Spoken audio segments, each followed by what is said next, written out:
You remember that crazed Beatles song that was driven by psychotic, drug-taking adventures called Helter Skelter? It ended with the thud of the Sharon Tate mass murder episode with Charles Manson and his crew. It always struck me as a satanic song. It always struck me as a song that was leading us down a helter-skelter to disaster. That's how I currently feel about the world economic and political situation. It may very well be that we have dodged World War III in the Ukraine, but the Europeans are doing their best to make sure that's not so. It may very well be that Donald Trump intends to make the deal. It is his leitmotif, after all, with the Iranian government in Tehran, although Israel is doing its best to make sure that isn't so. And Donald Trump has, like Liz Truss before him, having wrecked the economy, had to make a spectacular, screeching U-turn, the kind of U-turn that the currently unsellable American cars find it very difficult to make. After promising condign tariff punishments all over the globe, and being met by stiff resistance from some and less than stiff from others. How did Vietnam get to be in such a supine state vis-a-vis the United States? After all that sacrifice, I find myself unavoidably asking. But the big enchilada is that Trump has not just doubled down, but I've lost count now of the multiples. The last time I looked, though it is changing, last night it changed from above 100% tariffs on China. I think it was 104. It has half that number again has now been added to the US tariff on China, and China has responded with 184% tariffs on American goods and services coming into China. It's almost unimaginable, and we're lucky we've got Professor Richard Wolff, one of the world's greatest economists, to help us through it tonight. And as I said earlier, we have one of the wisest men in Christendom, Judge Andrew Napolitano, a former Superior High Court judge in New Jersey, and a man who really should have been nominated by Donald Trump to the US Supreme Court. But Donald Trump often does things that harm himself and fails to do things that would have advantaged himself.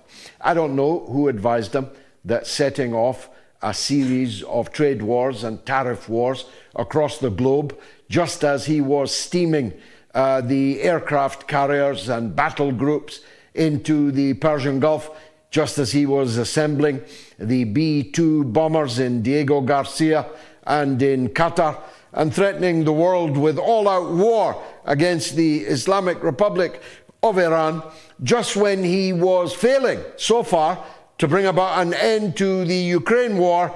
It was a good idea to go to trade war across the globe, even including his closest allies, one of whom is referred to in our poll this evening. Will Trump get Greenland? Who cares? Frankly, is my own attitude to it, and Greenland is the least of our worries.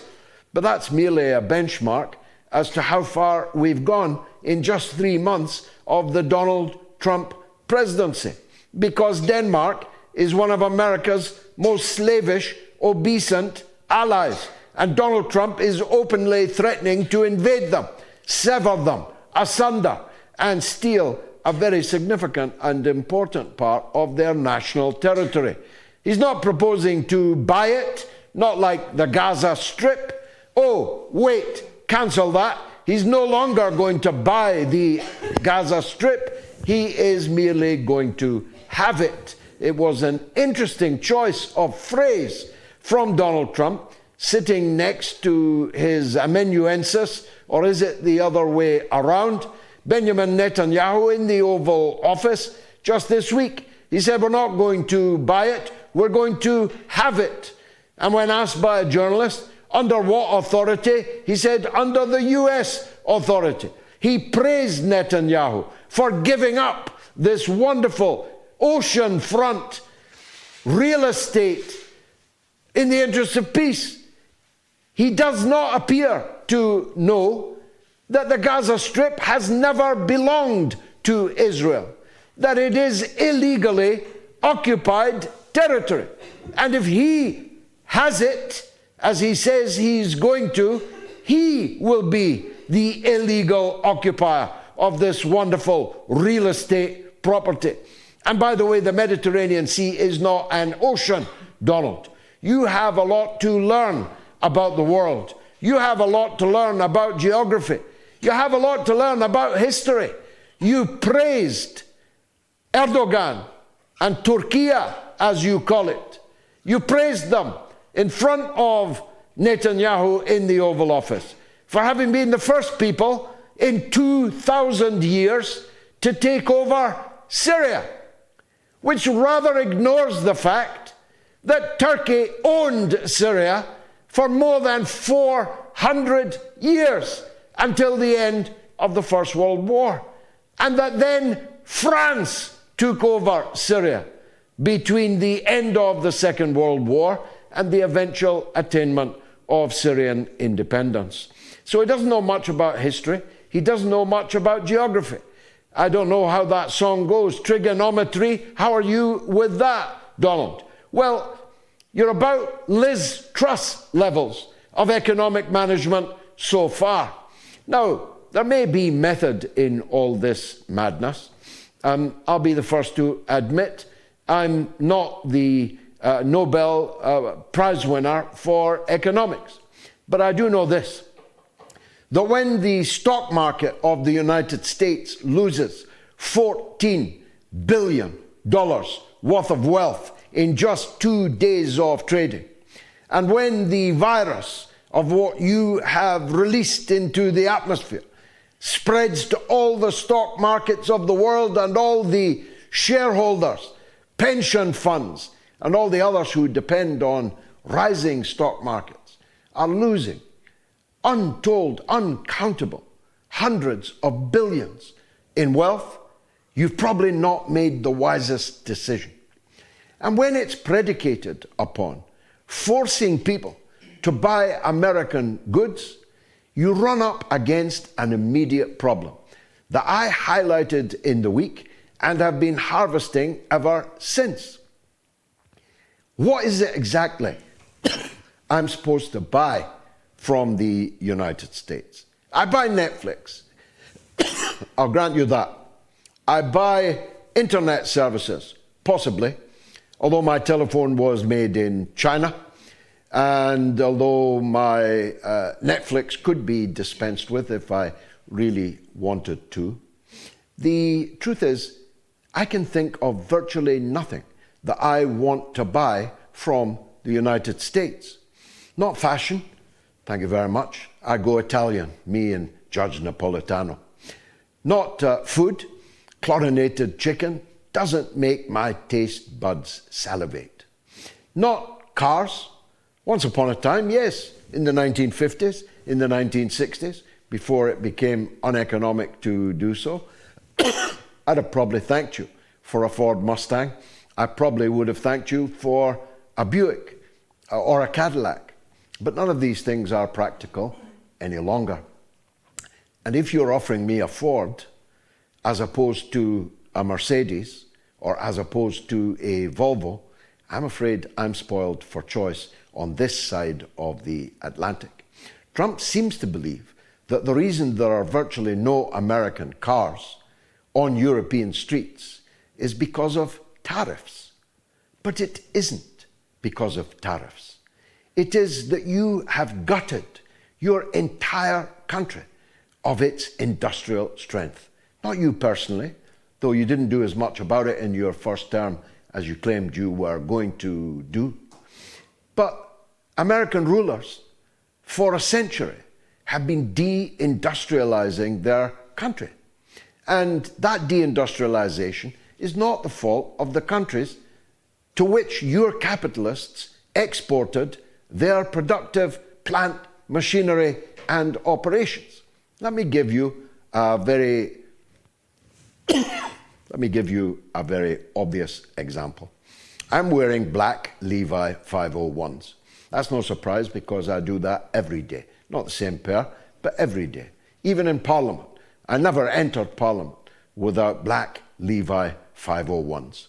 Scott Ritter, my good friend, leapt into the fray to say, we make Levi's. But you don't, Scott. I had to educate Scott. Levi's stopped producing their product in America in 2005. And only their high-end products continued to be made there until 2020. Now, Levi's produces nothing in America. So you see, even the iconic American brands are all produced elsewhere. And they're not coming back because you can get somebody in Indonesia or in Thailand or in Vietnam to sit at an assembly line and sew pairs of Levi's for very low wages. You will not get the American workforce to do that. That is just a matter of economic fact. So much for the economic front. What about the war front? Well, leaving aside Trump's lack of geography and history and trigonometry qualifications, he doesn't seem to know what he's doing on the military front either. He spent $250 billion firing rockets at Yemen, moving military assets towards Yemen, the poorest country in the world, where the fighters, the warriors of Yemen, are still carrying the weapons that they've carried for millennia in some cases and for a century in others. They live in the mountains. They fight from the mountains. They, like the Vietnamese before them, are deep underground in tunnels. They are deep underground in caves. Trump seems to imagine that the use of vastly expensive, lethal firepower, fired from platforms that are themselves floating, sitting ducks, is the way forward in an irregular war against a guerrilla adversary, as if he never heard of Afghanistan, as if he didn't know that the United States was driven out of Afghanistan for precisely those same reasons. That kind of American warfare didn't work against the Vietnamese, didn't work against the Afghans, and sure ain't going to work against the Yemenis. Now, it may very well be that the Yemen front was all merely, how shall I put it, a proxy war to terrify the Iranians. But that too, if so, has singularly failed.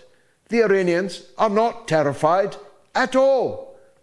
The Iranians would rather die than bow the knee to Donald Trump. Donald Trump above all, the man who cold-bloodedly assassinated the hammer of ISIS and Al-Qaeda, General Soleimani, just in his last term. The Iranians are not afraid of the Americans. The Iranians are more than capable of fighting back against the Americans. Certainly far more capable than the Taliban, far more capable than the Viet Cong. They are a ballistic superpower. They are a drone weapon superpower. And guess what? Their two closest friends, Russia and China, are nuclear-armed superpowers too. The biggest amount of Iranian oil ever was sold by Iran to China this week. Iran is a super important ally and friend of the People's Republic of China.